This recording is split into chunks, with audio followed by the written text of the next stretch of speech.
One man. Goodbye.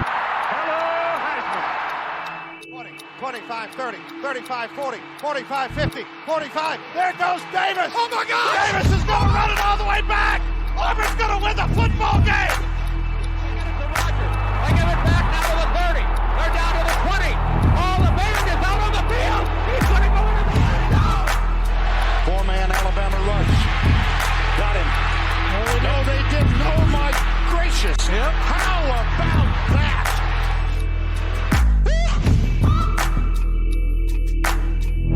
As noted and celebrated, college football expert Oprah Winfrey once said, "You're in the transfer portal.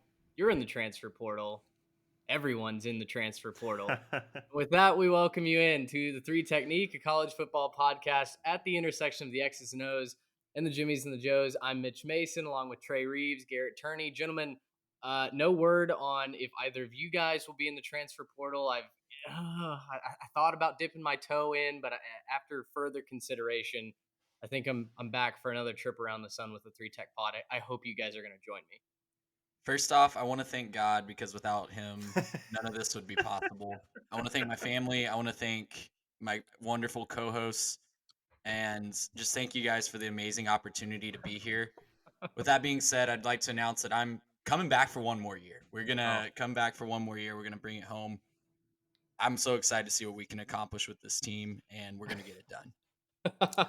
Please respect my decision. Yeah. Some of the same, except you're going to have to respect my decision. I will be transferring away, putting my name into the transfer portal. Please respect this decision. No comments at the time. And now I'm off to Twitter to send a lot of cryptic tweets about where I might go or which of my teammates should follow me. So It's a good point. It's a good point, Trey. We have to win our own back. Of course, if you enter into the transfer portal, not gone for sure, as some athletes are making the case very well known. So stay tuned. We'll see if we can win Garrett back. But guys, yeah, obviously this episode was requested by several fans, and obviously we just felt like we needed to get out in front of this. The transfer portal opened just a couple of days ago, and it has been absolute chaos. So today's episode will be all about the transfer portal, kind of trying to wade through a barrage of headlines. We've got some projections and fun predictions we want to give around where some guys might go. Just talk about the state of the game as a whole. And then we also want to talk coaching carousel, as well as answering a couple of your questions that you submitted through Twitter and Instagram, which, by the way, if you're not following us on either of those platforms, or YouTube for that matter, at 3TechPod on Instagram and Twitter, 3TechPod on YouTube. You can find all of our content there. YouTube is growing like a weed right now. You guys love the video format, so welcome aboard. If this is the first time that you've found us in podcasting or in video format, we're glad to have you as a part of the 3Tech fam. Head on over to our social accounts. We're retweeting things. We're adding our own input on a variety of things, whether it be the bowl season coming up, the college football playoff, and of course, the topic of the day, transfer portals and carousels. But guys, with that in mind, Garrett, we had a fan submit to us through our Instagram DMs just asking, hey, can you explain what's going on? Like, what are the rules around the portals? What are these windows that I'm hearing about? And what can and can't be done? So before we jump into question of the day, would you like just to kind of set the ground rules, at least what the NCAA has lightly termed ground rules for all this chaos? Right. This is very similar to Captain Barbosa in Pirates of the Caribbean, where we say the rules are more like guidelines. It's sort of kind of maybe going to get followed. So I found a real quick write-up on the rebelwalk.com just that I think does a really good job kind of summing it up. Basically, for the transfer window, there's two different windows as of this year, right? So this is the way that the new rules are worked up. There's two different windows. The first one started on Monday. It's a 45-day period. And that will go through, I guess, the next 45 days or however much it is now, minus Monday. And so that'll be when any player can enter their name, talk to coaches, talk to other teams, and talk about what they need to do to transfer. And then the second window that they have is a much shorter window. It comes after spring camp. It'll be May 1st through May 15th this year. And so you can kind of do that again if maybe spring camp didn't work out your way and you want to go find a different opportunity. You can do that. Previously, you could only take 25 per cycle between the portal and your recruiting class. Now it doesn't matter. You can take as many as you need to fill that 85 cap, as long as you're not going over 85, both with your high school recruits and your transfers. And this is probably where it's the most guideliney. You're not supposed to be making contact if you're a school or if you're a coach. You're not supposed to be making any contact with any of these players until the window opens and they put their name in. So you can't contact a player if they haven't put their name in, even if it is during the window. Now, we'll talk about how that probably isn't getting played by very much, but there's that. Also, grad transfers, they can put their name in at any time and transfer at any time. It's a different rule for grad transfers. So that's kind of a sum up. Yeah, it's I love the way that you started that with the joke about guidelines, because as we've Solid seen, reference too. That that was I a appreciate you. great pull. The NCAA is so toothless in all of this. I mean, look, whether or not you say, hey, you can't contact these kids before the portal opens, we know that's happening. There are kids that were entering the portal, quote unquote, leaving their team in October and committing to a new school before anybody legally had a chance to communicate with them. Like, how on earth are they committing to play for a new school when they don't know if a scholarship is going to be available or whatever? So, there's a lot of back and forth about position coaches obviously being able to slide into Twitter DMs, and a lot of backhand deals, under the table handshakes. It's, you talk about not feeling great about some of the business that's being conducted, and that's across every level of football, every school. I don't think anybody has their hands clean in this matter. It really is, when there are no rules, everyone kind of gets to behave like it's the Wild West, and I think that's what's happening, unfortunately. Yeah. And to be clear, this is not going to be a podcast where we go and we take a crap on certain teams for doing stuff. This is not where that's going to go, right? So if you're here to hear us talk about how, oh, I can't believe that, Lincoln Riley came in here and he talked to this guy and he convinced it, that's not what we're doing today, right? We're not talking about, all the drama behind it. If you want that, you got to go find it somewhere else. We're just going to be talking about what's happening, trying to keep you up to date, provide some analysis on it. That's what we're here for. We're not here to speculate. If everybody's doing it, we're not going to throw dirt on anybody, because that wouldn't be fair, since we can assume, because the NCAA has almost no power here, that everybody's going to find a way to tweak the rules until they put something firm in place. Yeah, That's and good. Go ahead, Trey. December 5th, I think, was circled on the calendar for a lot of people that follow this closely. And it certainly lived up to the hype. There were, thousands of guys, quite literally thousands of athletes that put their name into the transfer portal the first day it was available. Anytime you hear someone saying that during the season, they're doing it in an unofficial manner. Then when it becomes official, it's just open season. So Yeah. it's been a lot to follow. I personally have struggled to keep up with it as closely. And I know some people that do this full time. So Yeah. lots to break down, lots to consider. Well, I've even seen some of the beat writers for these recruiting services. Like, a couple of them I've seen quit, truly just because they're burned out, and I cannot. There's no off season for roster development following. Like, that's a whole cottage industry of college football. There's absolutely no off season of it now. There were dead periods in recruiting where those guys could take a break, and it's just gone. And that's definitely going to be a sad casualty of a lot of this. Well, I think, Garrett, it's well said. This is not going to be a rumor mill. We actually sit on things that we hear and have told to us from various sources. All of us are in some way or another connected to, whether it be the college athletic industry or recruiting. And so that's just never going to be what we do here. We report what happens, and we'll offer our input on that. But this is never going to be somewhere where we're trying to break news or break a scoop. Just in case there was any curiosity about that. So, guys, let's jump into our question of the day, and it's very, very much related to everything that we talked about so far. Question of the day: have the last several days, so as we're recording this, the last 3 full days, have they been an absolute doomsday scenario for the portal, for college football, or is this truly going to be business as usual, for the better or the worse, going forward? And I think there are a couple of different ways that you can take that, but I want to turn it over to you guys and just hear first blush at that question. What are your thoughts? I don't know that I can fully say it's doomsday. I don't know that I can fully say it's business as usual. It's certainly not business as usual Hmm. because this is just a whole new world. Every year, it seems like the transfer portal gets bigger and bigger. More guys throw their name in the ring. More guys are just looking for a new opportunity. A ton of kids are just looking for what they think is a better opportunity, though. At the end of the day, a lot of these guys are 18, 19, 20-year-old kids that are just trying to find the right fit for them. And I'm all for letting these athletes, go where they think is going to make them happy. I do think we need some more parameters around it. I think having it wild, wild west where there's tampering and allegations of tampering and just, no regulation, no oversight of is definitely bad for the future of the sport. But at the end of the day, I really hope that the intended goal of this, which is, make sure that athletes are happy and are in a place where they're not feeling trapped or stuck.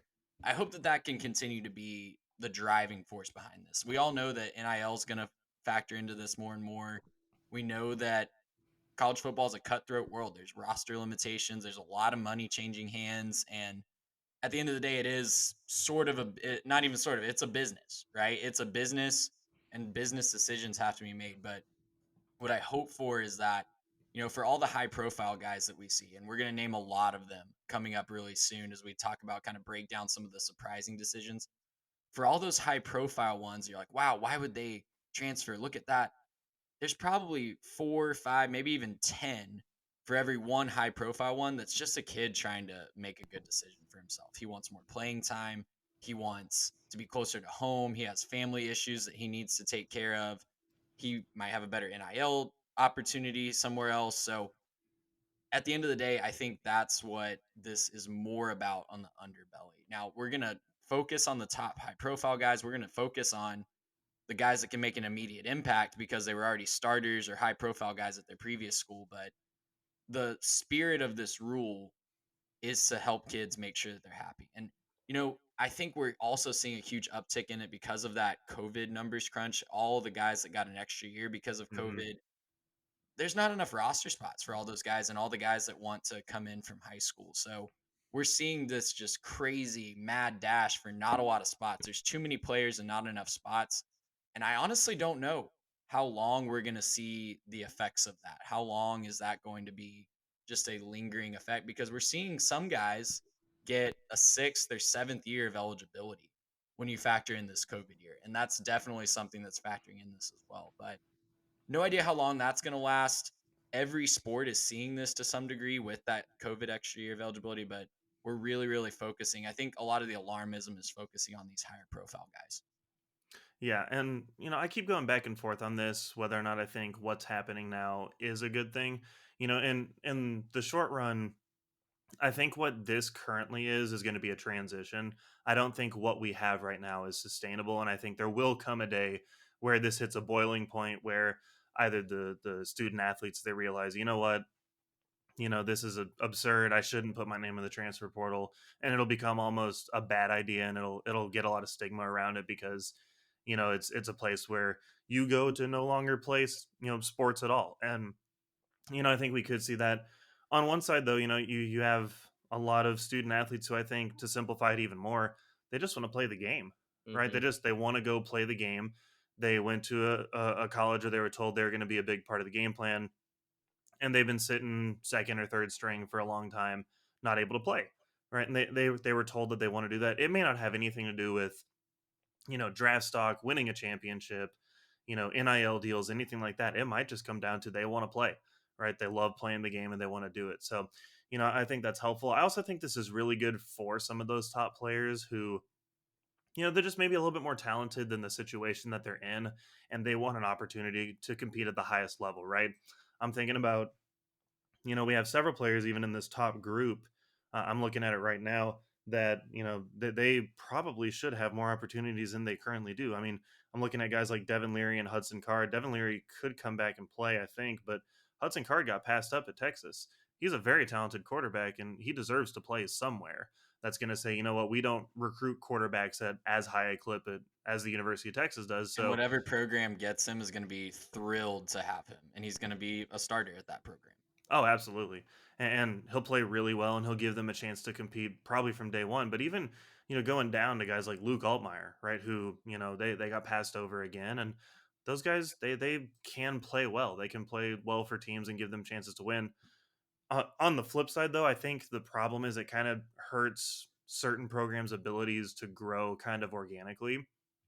If you're not a program who has a big NIL program, or has a flashy staff that they put together, or has a couple really good years of being competitive, it's probably more likely that your talented athletes leave. It's going to be really hard to keep special players from transferring, at least in the short term.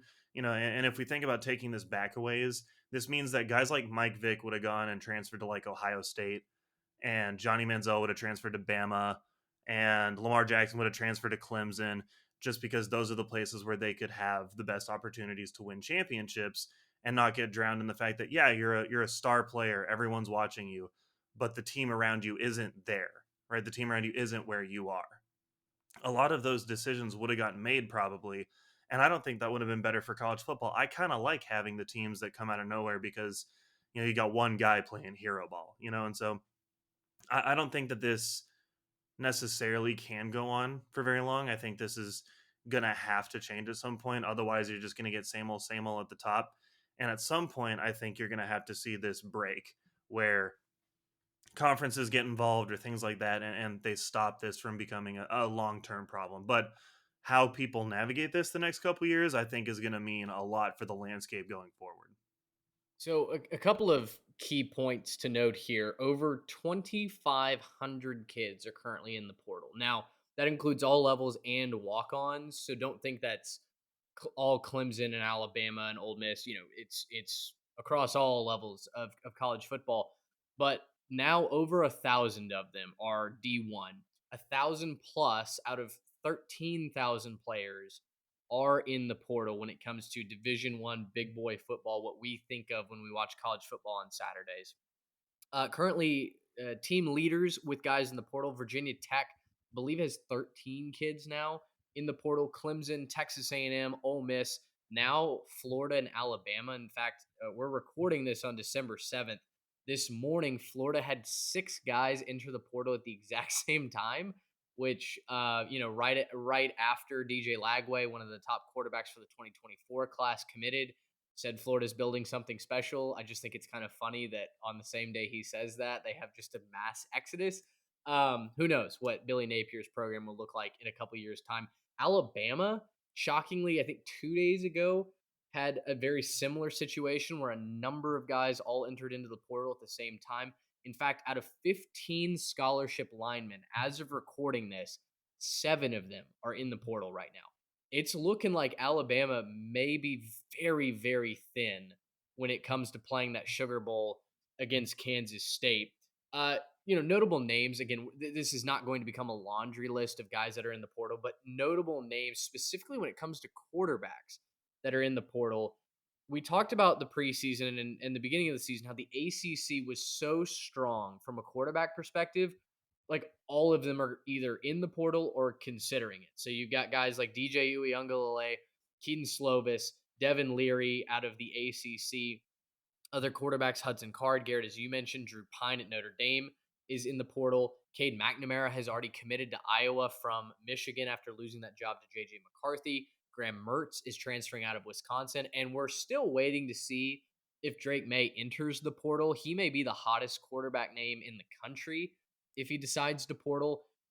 Trey, you and I were talking about this before we hit record. You had thought he was going back to UNC. I had seen stuff this morning that said he's not in it, but he's seriously considering it. Now Phil Longo has gone to Wisconsin, so his offensive coordinator's gone. There's a lot of speculation about how long Mac Brown will be the head coach there. I mean, it is chaos around college football. Want to ask you guys, is there one position that you think the portal lends itself more to as far as being plug and play, as far as being, all right, if I'm this position, I'm more likely to go into the portal and find a spot easier than maybe some of the others? I think it is quarterback for me. And I think it's easy to say that because they're definitely the most high profile transfers. They're always going to have the most attention centered around them. But it's also easier for coaches to look at a quarterback and look at what they put on film and probably decide, does that fit my system or not? And with all the wide range of offensive systems that we have in college football, the odds that you're going to land somewhere that does fit your skill set and does want to do what's going to highlight your skill set is more so than another school, or I think a lot higher with the quarterback position. It's not as easy to see that. I think we see some star defensive players, we see some star linemen that enter the transfer portal and they end up at a spot that doesn't run a system that showcases their talent as much. And whether that's film evaluation or just not really being on the same page with that decision, it's maybe a little bit harder to see that with those positions. But I think the coaches are so in tuned and they know it's important to their own jobs to find the right quarterback that it's easier for them to comb through the options and see, okay, that's my guy. That's who's going to make a difference in my system. And I can coach that guy to be successful. Yeah, when it comes to plug and play, I think offensive line is probably the place where it's easiest to find guys just because, it seems like you can never have enough of them. You can never have enough depth. And obviously, you need five of them on the field at the same time. So, you're not just going to go find one guy. Typically, if you're like, oh, I'm short a tackle, you can go take two or three, right? And you can go find a couple extra scholarships for those guys, especially since they're typically going to get nicked up a little bit quicker than other teams or other positions, rather. And so, I think just because of some of the versatility and, I think sometimes you really do get these offensive linemen who really showcase their talents and, get a chance to go find somewhere else for a better offensive line where maybe they can perform better as a unit and take their game up a level because, obviously as an individual on the offensive line, it's hard sometimes to showcase what you're really capable of if the rest of the unit is letting you down. Whereas, if you're maybe one of these, Bama guys that's leaving right now, right? You might be really talented and you think, hey, I can go find myself a spot in the Big Ten or I can go find myself a spot in the Big 12. And they're going to take me and I can plug in right away and be a starting guard and I can push some people around and I can, kind of make a name for myself as a part of a unit where I have a better opportunity, right? So I think that's probably the easiest plug and play is going to be on the O line. The only problem with that though is they definitely have the lowest numbers of, Yeah. you know, Sure. actual guys that you would want in the portal. Except for this year. It seems like there's a lot more O-line talent in the portal this year so Yeah. far than there has been Well, any all year of that I've seen. Alabama, Yeah, it's all all of coming from Alabama's recruits Tuscaloosa, but are just um, raising their hand. Yeah, the yeah, Brockemeyer, Tommy Brockemeyer, who I think was the top offensive lineman, was it last year, 2 years ago? Was very emphatic that he was all in with Alabama, committed to them over Texas, where his dad is a legend. And peacing out immediately. I do wonder about Alabama. And I tweeted this out a couple nights ago. I'm certainly not implying that there's any sort of culture issue at Alabama, but as much as the national media wants to dog programs like Texas A&M or insert program name here, Oregon, Miami, why are we not talking about issues at Alabama? I mean, everyone wants to put Alabama on this pedestal. And I think, first of all, the culture issues and the culture rumors at these programs are just made up. I just don't feel like they have any sort of substance to them. But if you are going to say that, if you are going to speculate, then let's at least be consistent, right? Like nobody has thrown around the rumor that Alabama is suddenly, oh my gosh, they're on thin ice. Oh, guys aren't bought in. Guys are soft. I just don't hear that as the national narrative, and yet Alabama is one of the teams that's leading the numbers as far as transfers out. Well, and all the speculation on culture problems, it's all going to come from information you get from guys transferring out. Yeah. Or it's just going to be, quote insiders who, maybe they heard a thing from a guy and, someone's a little bit fed up and so they're going to do that. But like those guys are going to be more likely to say that they didn't like what was going on back there anyways. They'll be polite on their, I'm entering the transfer portal message, but I kind of teased it off the front end with the whole go tweet cryptically, but like most of those guys don't want to just say, no, yeah, culture was great, team was great, everything was awesome. I just wasn't good enough to get on the field.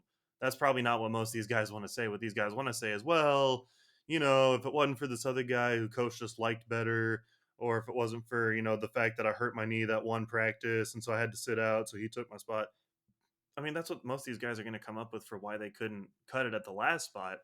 And like that's fine. Go find your opportunities if you need them, but there's no need to trash people on the way out. And so that's going to be where most of your culture issue problems come out. I don't see the issue here. Obviously, with that many people leaving Alabama, a lot of times it's just going to come down to, hey, there's loads of talent all around you. And, if you're not, consistently part of their process, it's going to be hard. Now, are there maybe some questions this year as opposed to previous years? Yeah. But I think it's just it's more a product of what's happening right now and the fact that there's more people across college football entering the portal than we've ever seen before. It's not just at Alabama or just to, like you mentioned, A&M or like Virginia Tech or any of those. It's across the board. Everyone's trying to go find a better opportunity now. So it's all overblown, and we really shouldn't speculate at it at all. But as long as there's people that need clicks, they're going to continue to do it. So Yeah, Yeah, I think that's a good point. Go ahead, Trey. yeah. I was just gonna say I could start a whole rant about the guys that are fishing for clicks, but we got to remember we're dealing with a different generation of athlete too. These isn't the generation of Peyton Manning. This isn't the generation of Johnny Manziel. This isn't the generation that we even were talking about 4 or 5 years ago. Um, it's a brand new generation of athletes, and I know the coaches that I've talked to are really struggling, and some high-profile college coaches like Nick Saban and Jimbo Fisher and all kinds of guys have been very open about this just being a different generation of kids that prioritizes different things. And we're Mhm. all us old crusty people are going to have to adjust our expectations to what these kids actually want, what they actually value. And that goes from the recruiting coordinators to the actual coaches to the fans themselves. It's going to be different. And if you want to follow a sport that's led by 18 to 22-year-olds, you need to be willing to deal with what comes with that. And as we get just more and more of this like younger, newer generation of athlete, it's going to be a group that prioritizes different things than their predecessors did. And we're just all going to have to adjust our expectations to that. Listen to us, mid-20s, prime of life, and yet just sounding like There's a generational gap though. Like there's a there real, is. I could go on a yeah. rant about No, this. you're I'm not, right. I'll spare everybody. It's a college football podcast. We're not going to get into sociology, but like there's a real generation gap, even with guys that are entered the league 2 or 3 years ago. Yeah. No, you're Yeah, absolutely Trey, right. we can talk sociology with that Upper Peninsula issue on Yes. a separate podcast sometime. Yes, the Upper Peninsula is fake. We've all just been suckered into On that note, I want to know: are there? We've talked about positions, right, and schools that are seeing maybe a little bit more of an exodus than others for a variety of issues. Are there certain teams that are going to benefit naturally from this process? Like when you look across the landscape, what are some of those hot spots where either we're seeing transfers be more willing to land, or we kind of lean towards them being destinations? So three that I wrote down: Arizona State with Kenny Dillingham taking over, Oregon's offensive coordinator, he's going back home.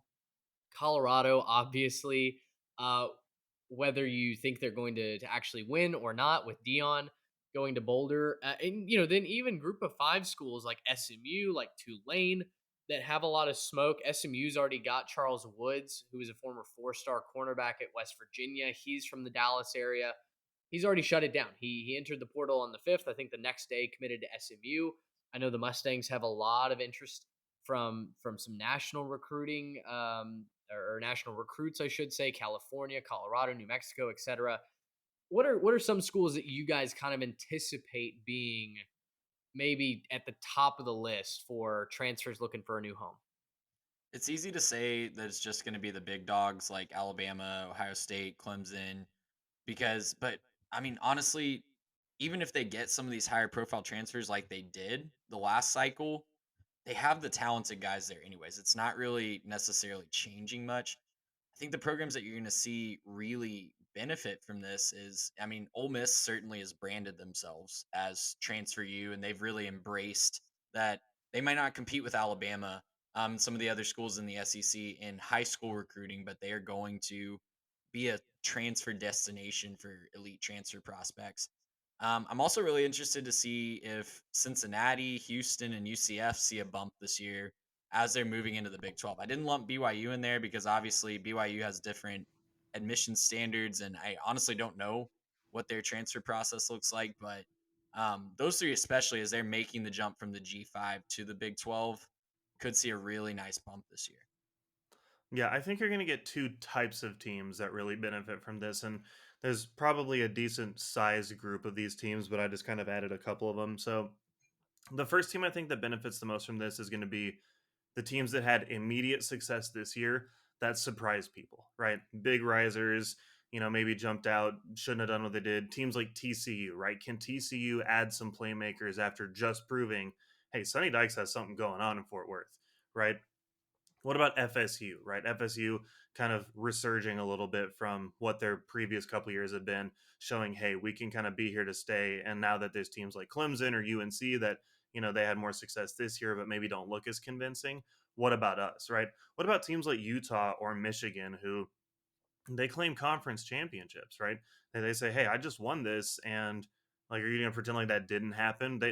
Michigan, for all things being said, back-to-back playoff appearances and not the roster you'd think that they would have from just an overall standpoint from the way that they rank on a total composite. So that's kind of the first team I think that benefits. The second team I think that benefits is any team that has sort of a flashy younger quarterback who these players think they can be the guy to come in and take that team to kind of the next level, right? So I'm thinking teams like maybe A&M, Clemson, K-State, who have all had quarterbacks who have shown some flashes now with guys like Wigman and, obviously Will Howard at K-State. I'm thinking about them and saying wide receivers are probably going to want to play for them, right? If they're showing that they can sling it around the field. You're probably going to see offensive linemen who want to block for guys who you can see like, oh, they can win. Defenses are going to want to play if, the other offense is going to be able to do well. They want to be able to play on the other side of the ball and say, yeah, like we're going to be able to succeed because they're going to give us some cushion. So I think those are kind of the two teams that you're going to see, or the two types of teams rather, I think you're going to see kind of succeed. So I'm really keying in, I think especially out of that group, teams like Michigan, Utah, and then teams like A&M and Kansas State to be able to capitalize on their opportunities given the kinds of scenarios that they have. Literally as we're talking, Arizona State has just landed a couple of transfers from Cal, so I feel pretty vindicated in that. I'm really curious to see if there are schools that kind of like Ole Miss that try and brand themselves as transfer destinations. Ole Miss also ironically has one of the highest numbers of transfers out from the SIP, so evidently that's a little bit of a revolving door. But that's the game you got to play though, right? Exactly. Like if these are kids that weren't happy in their first destination, you got to run the risk that they might not be happy at their second either. Yeah, and that's exactly what I was thinking about earlier today. Actually, as I was doing some grocery shopping, I was like, you know what? It's like well, there are all kinds of analogies that maybe I Where are we won't going with this? on this podcast. Yeah, not gonna go there. You know what I'm talking about. You know where I'm going. Not gonna go there. But anyway, yeah, you do have to question if they're willing to kind of give their word and then break that commitment once. Like, what's to stop them from doing it again? So the next question with all these kids in the portal, is this format, we talked about it a little bit, but is this format going to be sustainable not only for the sport but just on a team by team basis? So you look around at projections and again, most of this is just spitballing some hypothesis because we don't have the data to necessarily support it, but you can look around and see projections as high as 65% of kids that go into the portal might not find a fit at a new school, whether that be not finding a role as on the field, not getting another scholarship. A lot of these kids are truly going to fall victim to the grass is greener mentality where they don't realize what they have, the grind that they just might have to push a little bit farther on to get playing time, to get that starting spot. And a lot of them don't really realize they're resetting the clock a lot of times on earning that playing time and earning that their way up the ladder that is the depth chart. You've got a guy like JT Daniels, who I don't think we've really talked about yet, is transferring to his fourth school after leaving West Virginia. And I tell you what, a funny interaction that I had in our Twitter thread. I think I had tweeted or responded to something about West Virginia and Oregon State fans and how there was a rumor going around that he demanded like $400,000 worth of properties up in Corvallis, and all these Oregon State fans immediately jumped in like, yes, absolutely, that's true. He wanted to hold. His dad was asking for a house, And then you see why Oregon State was absolutely smart not to give him that. He doesn't perform at West Virginia. He gets benched, and now he's transferring out again. And it's like, okay, dude, like, give him. So we're officially starting the JT Daniels Memorial Trophy for the most active portal user on a year in, year out basis. Also, shout out to Nick Starkel, who JT Daniels is looking to match. Now, Starkel did it before the true portal era, before NIL was legal. He truly was just looking to start at a place. But gosh, I mean, JT Daniels just, he comes off as very unlikable and very untrustworthy, I think, this time around. Yeah, and this is certainly not what the portal is trying to No. um, create. It's not trying to facilitate a system where we get these journeymen. We're not trying to have the Brock Osweilers or the um, Patrick Fitzgeralds of the college football world just kind of go from stop to stop and figure out like, oh, I guess I can maybe get some playing time here. That's not what we're trying to do with the transfer portal, and that wasn't the intent, but it's certainly being used in that way by some. Now, again, I think that those high profile cases are certainly more the exception than the rule, and they're kind of getting used to kind of paint all the kids that go into the transfer portal in sort of a more negative light. And I don't think that that's necessarily fair to most of the kids that are entering their names into the portal. But regards to the 65% number, I have seen some other estimates that have kind of pushed back against that. I think might have been Stu Mandel that tweeted. If I'm misattributing that, I'm totally sorry. But one of the big college football writers tweeted about how last year 85% of the football players did find a home.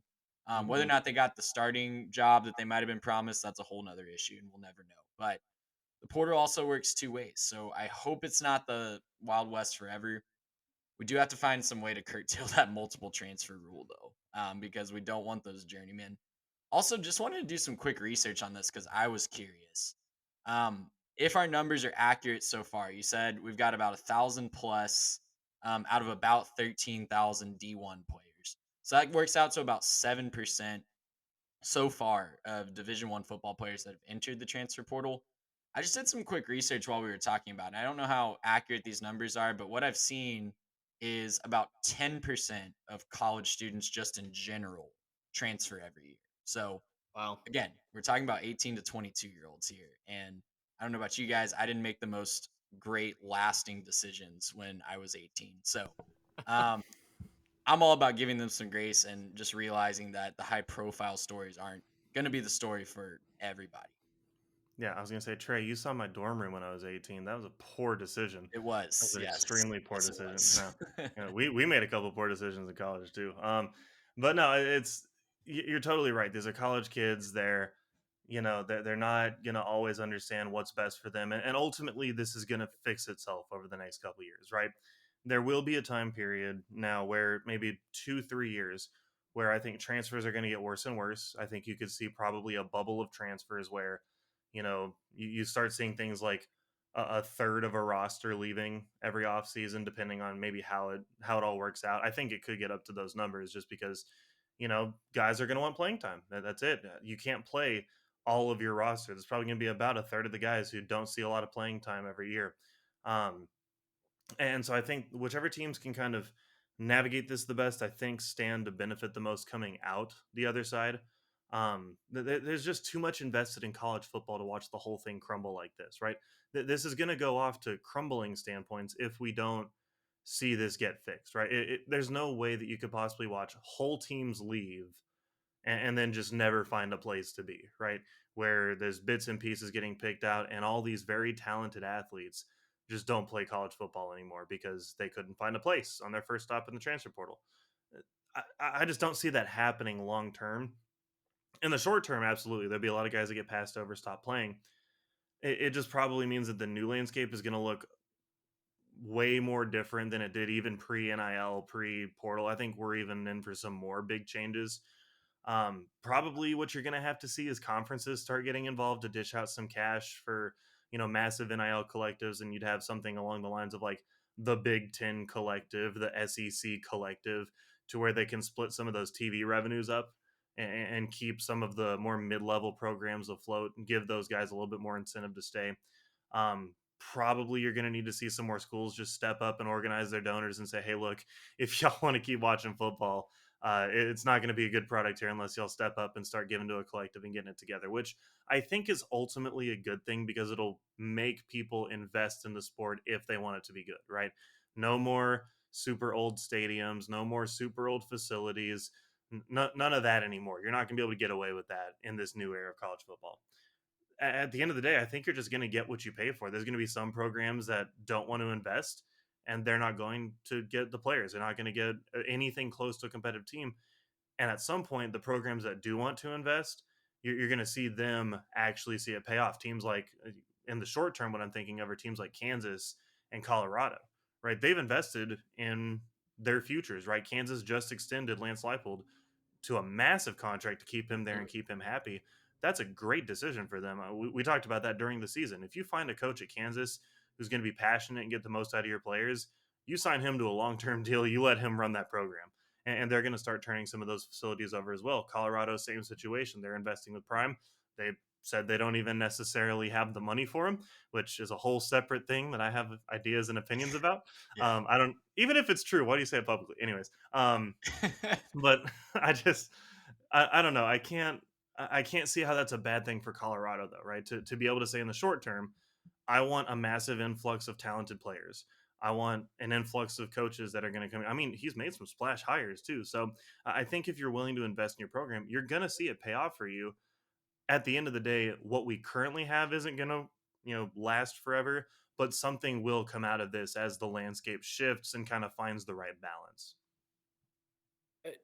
Do we think when do we think that balance can reasonably be expected to be found? Like, is this a 2-3 year thing down the line? Is this a 5 to 10 year project? Will we ever find a balance? Like, how much data do you think that this ecosystem has to compile before we truly start to get used to it? If that makes I sense. truly think it's only going to take a couple of years because what'll happen is this: you'll have players enter the portal and they're all going to be, still friends with their teammates back at the old spot. And a bunch of those guys aren't going to find good homes, or they're going to find like some lower level or maybe a D2 or something like that, where they find a spot and technically they're playing, but they're not happy with it. And they're going to talk to their guys back there and they're going to say, hey, does coach still have a scholarship? Is there some way I come back next year or something like that? And maybe for some of them there is, but probably not for most of them. And what'll end up happening is that's gonna send silent messages to their teammates, and their teammates are gonna say, I don't know, you remember what happened to that guy? And then they're gonna talk about it, and then the word's gonna go around that maybe it's not always in your best interest to portal. Maybe it's in your best interest to maybe go one more year and try to push for a spot and then maybe go next year, right? And I think that's just going to cause a little bit of hesitation. In addition to that, I do think schools are going to overreact to this when they see their transfer numbers going out. I mean, how do you think the donors at Alabama are feeling right now watching half their offensive line walk out the door? They're probably freaking out a little bit saying, hold on a second, what's happening? Do I need to do something? Do I need to give more money for our collective? Do I need to make sure these guys have deals? And that will start to bring more money in, which I think will fix it. So I think we're still a couple years away for this to kind of naturally happen. The worst case, in my opinion, is the NCAA getting involved and trying to push a bunch of rules and punish programs and say, well, you didn't do this the way that we said, so we're going to give you a bowl ban or take a bunch of scholarships. I think that's the wrong decision. I think the best thing is just kind of letting itself work out, letting NIL respond, letting the players respond. And at the end of the day, they'll make the right decisions. I just think because it's so new, nobody knows what the right decision is. You're kind of jumping out into the void. Mm-hmm. Yeah, and I know the popular narrative is that transfer portal and NIL are going to ruin college football as we know it. I think that takes the whole history of the sport and just throws it out the window, because college football as a sport has done exceptionally well to an ever-changing ecosystem that it creates for itself. Like, we used to not have scholarship limits. You could take as many players as you wanted. You could have a 200-man roster if you wanted. We used to not allow freshmen to play on the varsity level at all. We used to not have we used to really regulate who could be on TV and who couldn't be on TV. So there's just a lot of changes that the sport has gone through in the last 20, 30, 50, 100 years. It's come out just fine. We all want to consume it. We all want to be a part of it. Is it going to look different? Yeah, but eventually, as time passes, we're going to get used to it. That's a good point. That's a good point. All right, so I know we want to get to the coaching carousel, both head coaches and also some of the prime coordinators. There was a subscriber that asked where we thought some of these offensive coordinators would go, defensive coordinators as well. First, though, I want to play just a little game before we get there. A lot of former 5 stars in the portal right now, some big names looking for new homes. Specifically, I wrote down guys like Tony Grimes, who's been a day one starter since he was 17 as a cornerback at North Carolina. DJ Uyunglele, obviously, famously losing his job at Clemson, will be transferring out. You've got 5-star linebacker Justin Flo, who physically on the field, what was that Baylor defensive end's name? Who went viral for just looking Oh absolutely gosh, jacked. Cotton Bowl. Overton, was that his last name? I don't remember who I that can't was. remember. It doesn't sound right. But anyway, Justin Flo, just a massive human being. He's in the portal. Drake May. Now, question mark around this Sean because Oakman. Sorry, there you Sean go. Oakman. That's Okay, right. yeah. Great pull. Drake May, we don't really know if he's in the portal or not. Like Trey and I were saying, we've kind of heard conflicting information. So maybe we'll pass on him. JT Daniels, of course. We gotta play the game. Where's he going for his next stop? You guys look down that list. Is there a guy that kind of jumps out to you where you look at another college football program and you go, yeah, this guy really fits here? Like for me, Tony Grimes, he's got a lot of interest. I had a lot of offers coming out of high school.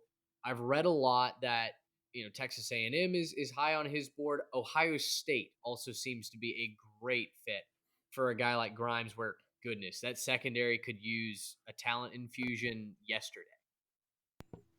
Yeah, I think Tony Grimes, I think, is almost destined to go to A&M. I think at this point, I think just based on his final two, I think were UNC and A&M coming out of high school, and so I think based on need, both in the Aggie program and just kind of the mutual interest there coming out, I would bet on his ability to end up at A&M. For DJU, I kind of speculated this a little bit on Twitter the other day. I think Arizona State's actually a great landing spot for him. It's a little bit closer to home. He kind of gets the ability to go and get some of the pressure off of him. I think that's his main issue is, we've seen the ability. He tore up Wake Forest, but it seems like, man, when the pressure hits him and when he gets in his head, it messes with his mechanics and he can't play well. So, let's go to a team where you can kind of reset your expectations, say, you know what, I'm not gonna look for being that high level championship guy. I just want to be a good quarterback and play really well in this system. I think that makes a lot of sense for him. And if I have to guess on JT Daniels, I'm actually going to guess that JT Daniels ends up at Wisconsin. I think that makes a lot of sense. They lose Graham Mertz, that they're needing a new quarterback. They got this whole new offensive system with Fickle and Longo. So, I think, Daniels, a little bit of experience there, maybe not loads and loads of, elite talent, but certainly lots of arm talent there that they can work with and kind of, bring in a steady presence for day one.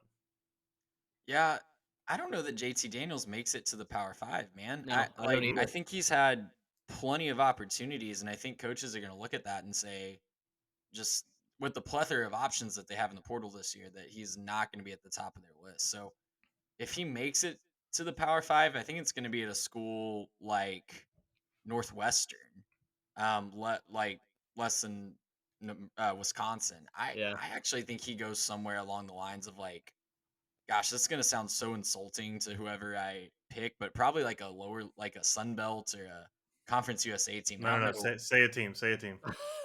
I don't know, like Middle Tennessee. I don't know, like just That's right, Middle Tennessee. You're trash. take your pick of a lower level program, or maybe JT's from the West Coast, I believe, so maybe closer back home, like a San Diego State or something like that. But Yeah. I just don't think that he gets another Power Five opportunity. For the other guys, I think DJU is definitely going back to the West Coast. Arizona State seems like a really good pick. I could see one of the California Pac-12 schools as well, maybe UCLA with DTR moving out. He kind of fits the similar mold to DTR.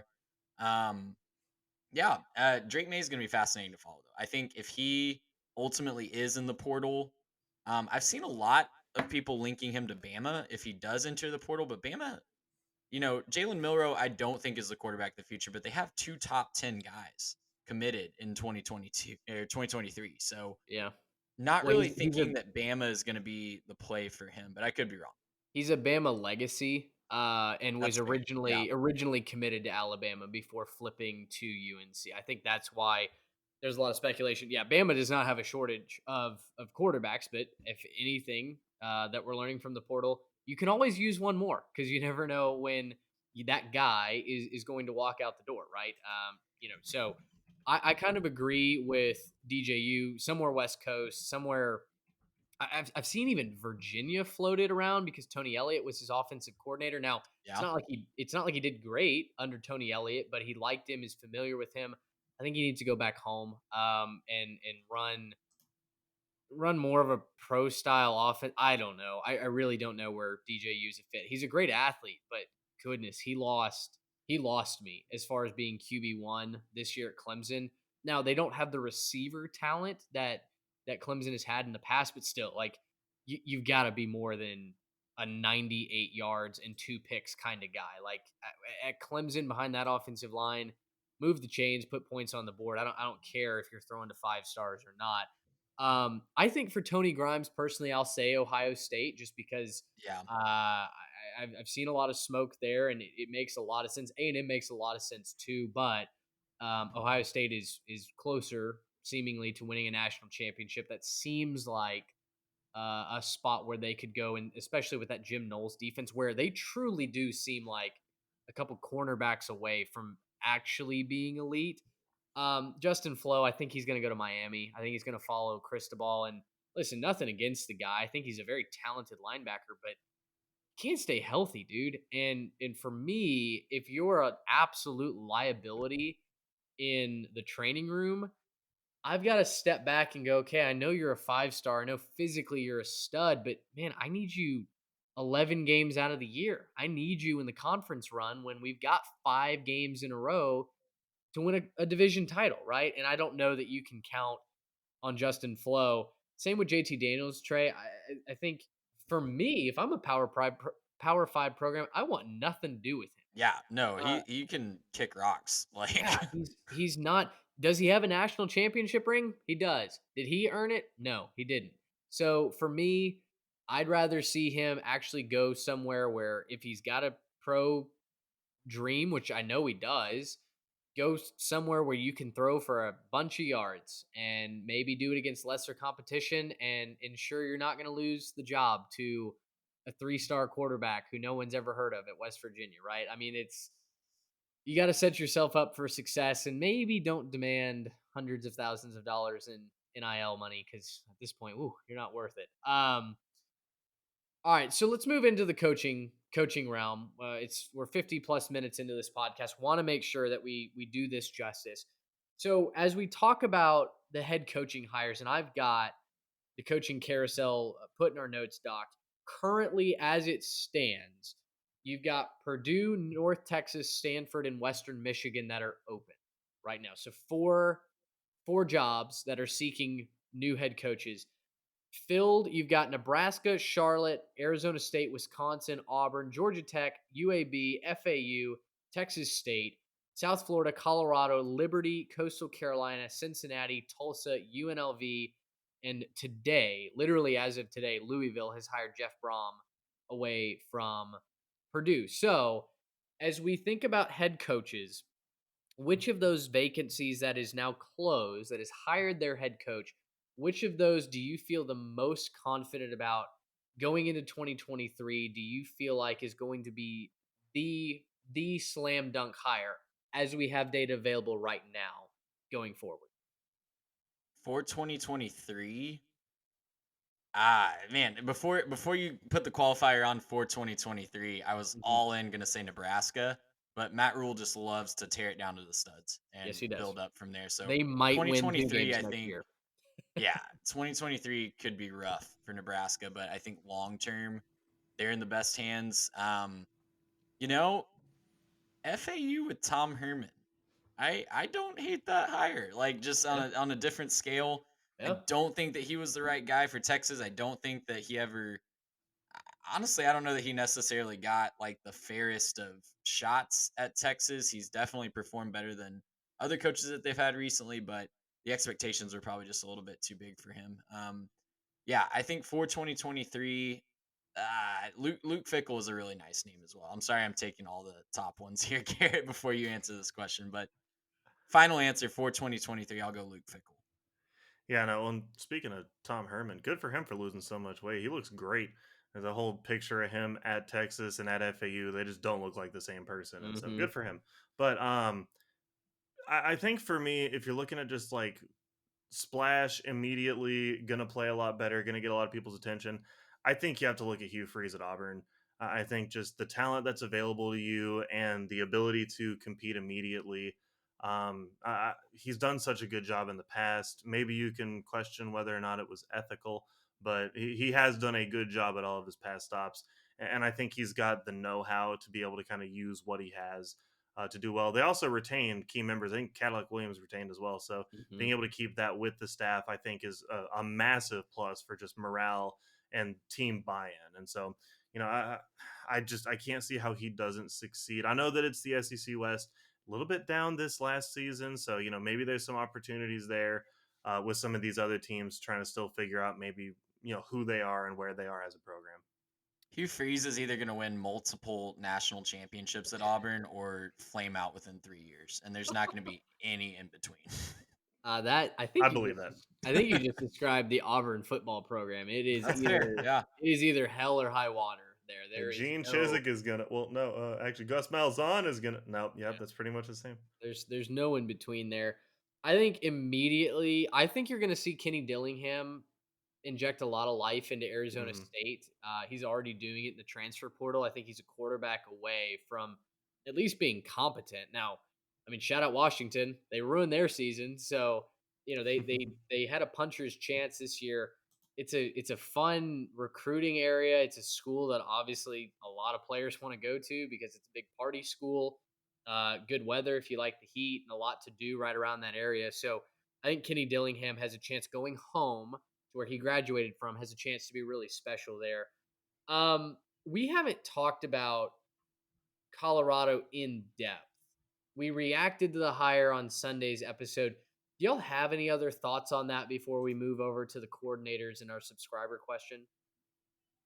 Not like majorly different than what we've already talked about, but I think it's a great hire for Colorado. Might as well try it, and it's certainly going to raise the profile of their school. So I'm all for a school trying to raise themselves up and do whatever it takes to get to the next level.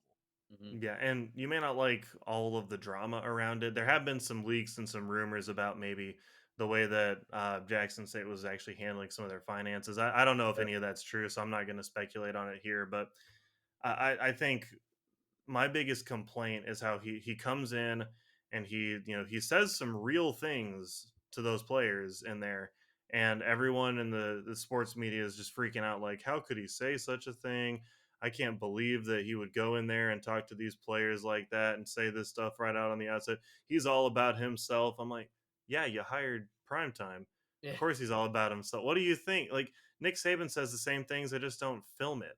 Exactly. Right. And I'm like, this is what you think if Nick Saban got hired to go coach at a team that just went 1-11, he's not going to say, yeah, I'm bringing some of my own guys. You guys got to hit the portal. Now, is it a wise decision to declare your son who's currently enrolled at a different school the quarterback? Probably not a good decision, but that was a dumb move. we'll say fast and loose for a second and pretend that this is all fair and above board. But I don't know. I don't think that he's being treated totally fairly right now. I get not liking the personality, but that's just a personal preference at that point. I do agree. I think you hit the nail on the head. Nick Saban is saying the exact same things. And so is Jimbo Fisher, so is Ryan Day, so is Dabo Swinney, so are all of these guys. Filming it. Yeah, why on earth did we have to film that? And, the clip that went viral is him telling guys, basically hit the portal. The context that's missing from that 10-second clip is he does say, if you're not willing to work hard and grind to improve and earn your spot, then hit the portal, which – yeah, to your point, every coach should be saying that because that's how you build a championship-winning program. I do think declaring at your press conference, my son is QB1, I think that was a dumb move just objectively. Yeah, not the best. Because then he, of course, has to qualify it. Well, he's got to earn it. Like, well, duh. So Yeah, because then how do you convince one of these transfers to come play for you, right? Right, you're gonna Yeah. have those. You're gonna have those moments with Prime. It is what it is. Yeah. So anyway, I do think it's going to obviously raise the profile of Colorado football. Their social following went from 55,000 followers on Saturday to over 130,000 followers on Sunday and Monday. So Guys, I think we should hire Coach Prime to be on this podcast. that's right. The Prime effect is in full swing. Um, so a subscriber question that we got, uh, he asked us to predict some of the premium offensive coordinator hires. I think this is a great question because coordinators are such a vital part of what you do on a day in, day out basis. They're recruiting aces. And ultimately, as we saw in a lot of cases, either for better or for worse, they can dictate the outcome on the field. Now, a couple of the ace offensive coordinators have been hired as head coaches. You look at Tim Beck from North Carolina State. He's now the head coach at Coastal Carolina. Hired, I think less than 24 hours after Jamie Chadwell left for Liberty. Kevin Wilson, offensive coordinator, Ohio State. He's now Tulsa's head coach. Excuse me, Kenny Dillingham. I've mentioned from Oregon to Arizona State. And then as we came on the podcast, Phil Longo was being announced from North Carolina over to Wisconsin. So that's kind of what we have known to us right now. Couple of names that are still out there. You look at Garrett Riley from TCU. He won the Broyles Award, the top assistant coach. A lot of speculation if he stays in the purple and white.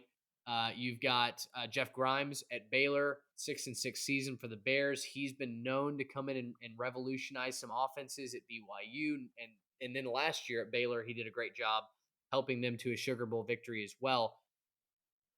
If you had to just predict, do those guys stay put, and name any other offensive coordinators that you would like? I think those are two of the biggest names circulating right now. Do they stay? Do they leave? And if they do leave, where do you think they have the best fit? I think Garrett Riley is going to be on the move personally. I don't know if it's going to be Texas A&M. That's definitely the name that I think a lot of Texas A&M fans want.